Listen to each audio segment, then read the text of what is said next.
Assalamualaikum warahmatullahi wabarakatuh. Di kesempatan kali ini Pak akan kasih tips ya buat kalian yang akan menghafal Al-Quran.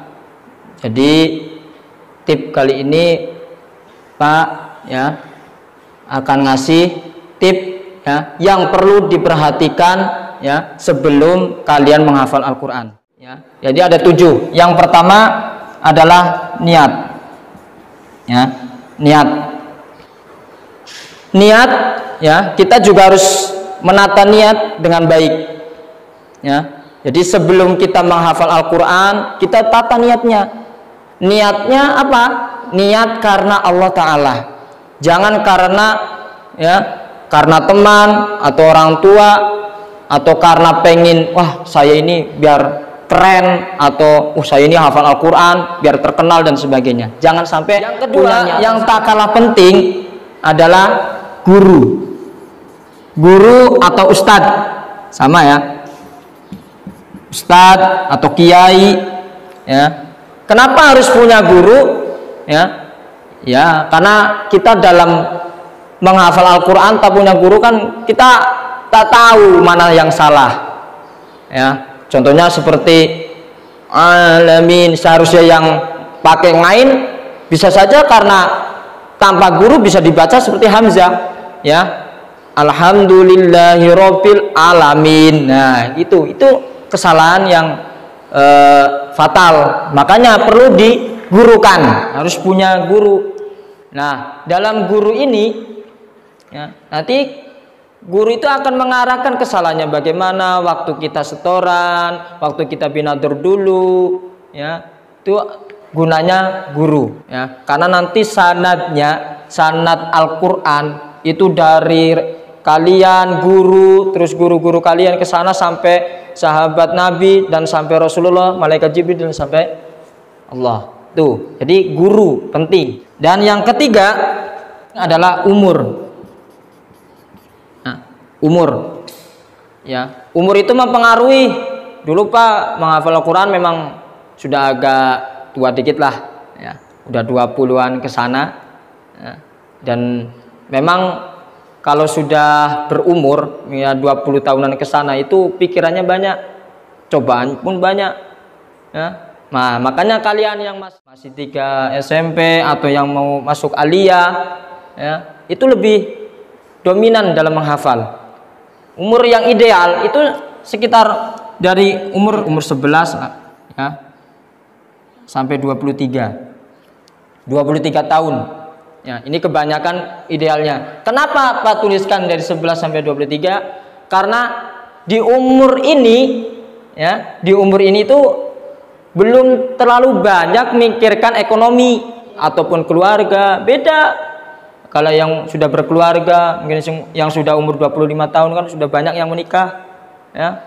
Nah makanya kalian yang mumpung masih di pondok pesantren, gunakan umur kalian ya, gunakan kesempatan kalian untuk mengaji, entah itu mengaji Al-Quran maupun kitab itu. Jadi umur itu sangat penting, walaupun tidak terlalu berpengaruh banget ya. Karena apa? Yang kecil pun bisa menghafal, yang sudah IRT, ibu rumah tangga, atau yang udah punya kerjaan, tetap dia itu punya kesempatan untuk menghafal, tapi menghafalnya agak melemah. Makanya kuat-kuatnya untuk menghafal itu di umur segini ideal ya.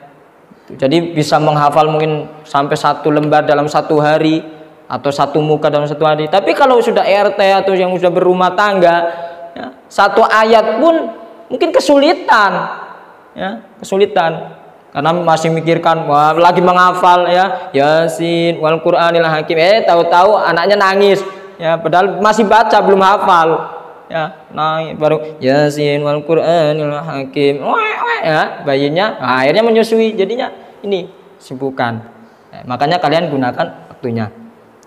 Terus yang tidak kalah pentingnya adalah lingkungan. Ini lingkungan harus mendukung ya. Pak dulu ya menghafal Al-Quran ya, lingkungannya memang lingkungan adalah lingkungan Al-Quran.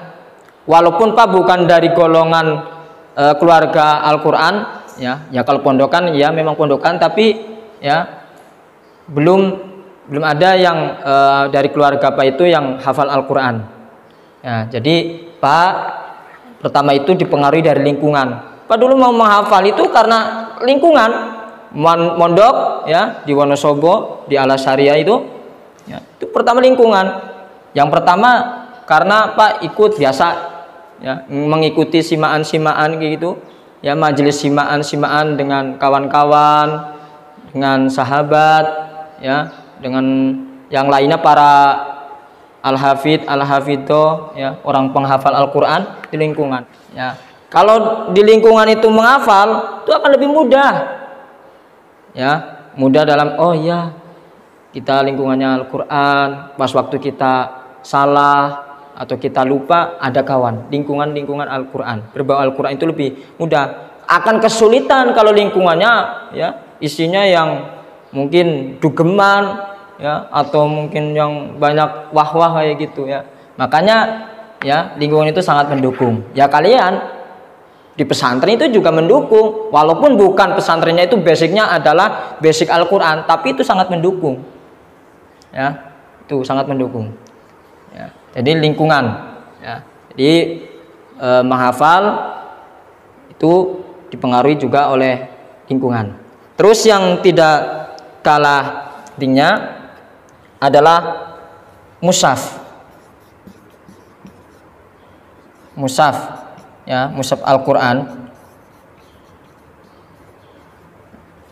Mushaf Al-Quran yang Pak dulu menghafal itu pakai mushaf Al-Qudus, ya, walaupun bolehlah kalian menghafalkan dengan selain Al-Quran Kudus, tapi kalau Pak itu menghafalnya pakai Al-Quran Kudus. Jadi mushaf Al-Quran itu kalau bisa jangan ganti-ganti, ya, jangan ganti-ganti, apalagi pinjam sama kawan, ya, ini berbahaya, ya. Lagi menghafal, ya, menghafal mungkin wadduha wal laili idza saja, yang punya Al-Quran mau ngambil akhirnya kita tidak bisa meneruskan hafalan, kayak gitu. Ini penting. Jadi belilah yang baru, ya, mushafnya itu dihafal. Kalau mau menghafal dari juz amma atau surat yang lainnya, kita akan lebih santai, rileks, ya. Tuh mushafnya. Kenapa tidak ganti-ganti Al-Quran? Karena Al-Quran itu akan semakin kangen. Kita pun akan kangen dengan Al-Quran itu, ya. Kalau orang yang kangen dengan Al-Quran itu mungkin berjam-jam, ya, mungkin satu hari tak baca, rasanya gimana? Ya sama lah kalau kalian pernah kangen dengan orang tua pun pengen berjumpa, nah, mungkin 1 jam terasa 1 minggu, ya, 1 minggu terasa 1 bulan, itu, ya. Oke. Terus yang keenam adalah waktu, ya, waktu itu Pak menghafal Al-Quran itu masih umuran ya 20. Yang Pak sering menghafal itu di waktu sepertiga malam, ya. Waktu yang paling baik itu adalah sepertiga malam. Kenapa Pak gunakan di sepertiga malam ini? Karena masih sepi, ya enak. Walaupun waktu tidak harus sepertiga malam, tapi yang paling baik yang Pak rasakan, pengalaman Pak yang rasakan itu adalah dari sepertiga malam. Kita sholat tahajud dulu, baru kita mulai menghafal. Itu yang paling mengena di otak Pak. Ya, mungkin bisa digunakan oleh kalian lah nanti, kayak gitu. Walaupun mungkin jarang yang bisa melakukan ini karena mungkin masih tertidur. Ya bolehlah, habis subuh itu pun baik. Tapi kalau bisa adalah istiqomah, ya, istiqomah. Waktunya apa? Waktu menghafal, ya habis asar ya kita habis asar, habis subuh kita habis subuh. Atau kita dalam 1 hari itu kita kalkulasikan untuk menghafal bagaimana, untuk binador bagaimana, untuk murojaah bagaimana. Itu yang paling penting. Tapi kalau pengalaman Pak itu sepertiga malam, ya, sepertiga malam. Dan yang terakhir adalah tempat. Ya, tempat. Jadi dulu pengalaman Pak itu tempat itu sangat penting. Pak menghafal itu di depan biasa ya, di depan makomnya masyayikh ya, pendiri yang sudah meninggal, menghafal karena sunyi ya. Ya, di sepertiga malam. Kalau sepertiga malam itu di depan di dalam makom itu kan rasanya sunyi. Mungkin tak ada orang lah kayak gitu. Lebih mudah sunyi. Ya memang itu kelemahannya harus menahan dingin dan menahan kantuk mungkin kayak gitu. Tapi Pak sudah punya persediaan ya. Pakai jaket, bawa kopi kayak gitu ya. Jadi tempat. Ya walaupun tempat mungkin ada tempat yang kalian paling enak. Ya, ada mungkin di makom, ada di kamar yang bersih, ya, di musola, di masjid, dan itu pun adalah yang paling bagus di masjid. Ya, di sepertiga malam itu tadi. Ya, tempat itu sangat mempengaruhi. Walaupun sekarang banyak para hafid itu yang menghafal Al-Quran menggunakan tempat yang memang dia itu bisa konsentrasi, ya, bisa konsentrasi. Entah itu di mana. Dulu Pak punya kawan, ya, punya kawan itu kalau menghafal Al-Quran itu sampai di atas, ya, di atas genting, ya, itu. Mungkin itu saja yang perlu diperhatikan sebelum menghafal Al-Quran. Mudah-mudahan bermanfaat, ya. Semoga kalian nanti bisa termotivasi untuk menghafal Al-Quran, ya. Seperti itu saja. Banyak kesalahan mohon maaf yang sebesar-besarnya. Wallahu muwaffiq ila aqwamit thoriq. Assalamualaikum warahmatullahi wabarakatuh.